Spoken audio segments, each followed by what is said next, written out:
Hello, everybody.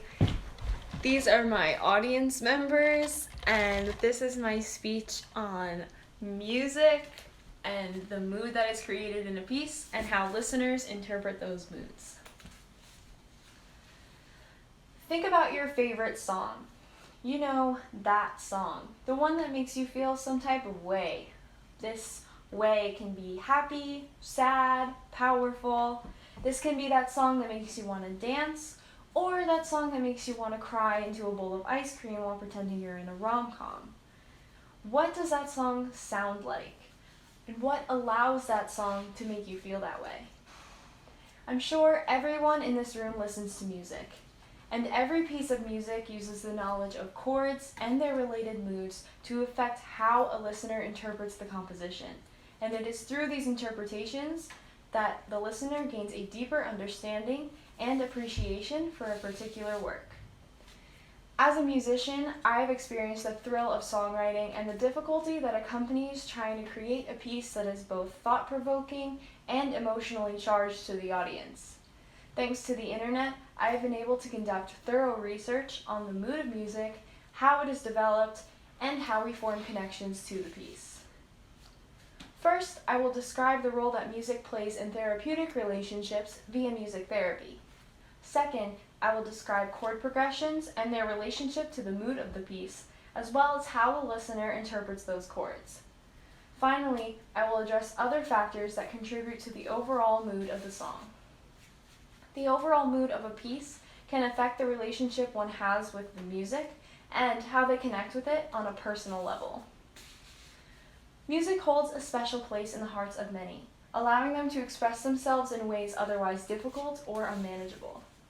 According to an informational pamphlet made by the American Music Therapy Association in 2006, music is a form of sensory stimulation that provokes responses due to its familiarity, predictability, and the feelings of security associated with it.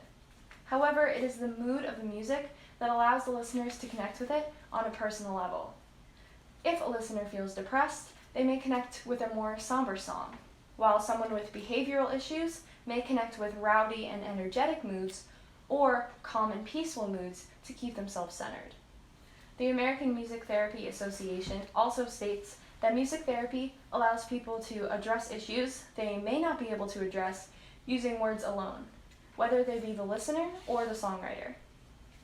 In order to build a song that creates such a personal connection, it is first important to understand what elements contribute to the overall mood of a composition. Creating music to encourage different moods among listeners often begins with a chord progression. According to a video by Piano, a music therapy YouTube channel published in September of 2019, a happy mood can be achieved through the progression of major chords, like Happy Birthday, a sad mood through the delivery of minor chords, and a hopeful mood often features a combination of both major and minor chords. When I Was Your Man by Bruno Mars includes major D, G, and C chords, while including minor A, D, and E chords, putting the listeners in the same somber mood portrayed in the song. There are also ways to darken and brighten the current mood of the song.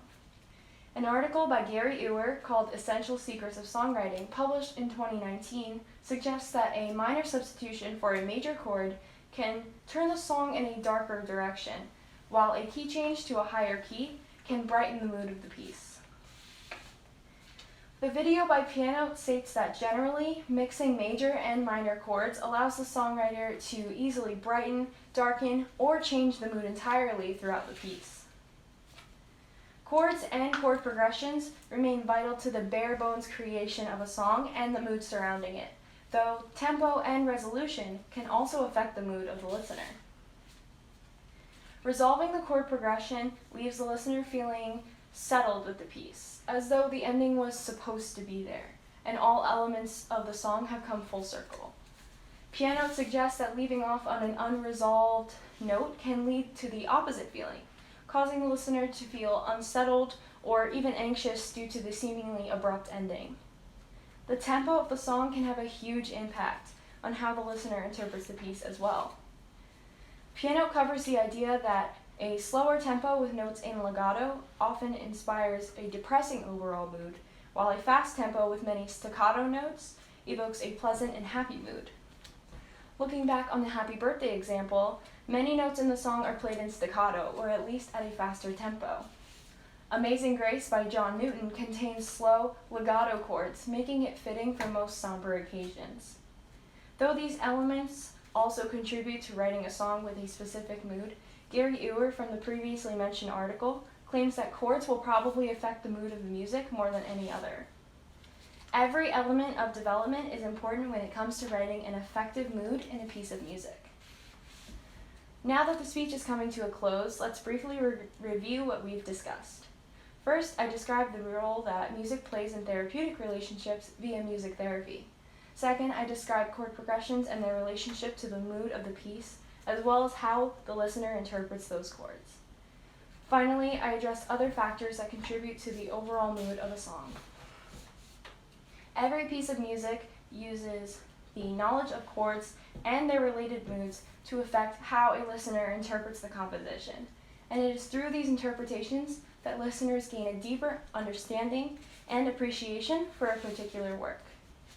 As frequent listeners of music, I hope you all will pay a little more attention to what emotion a song is attempting to convey based on the sound of the song, not just the lyrics. By understanding the composition of music, we can become better listeners and more active participants in the songs we hear on the radio. Thank you.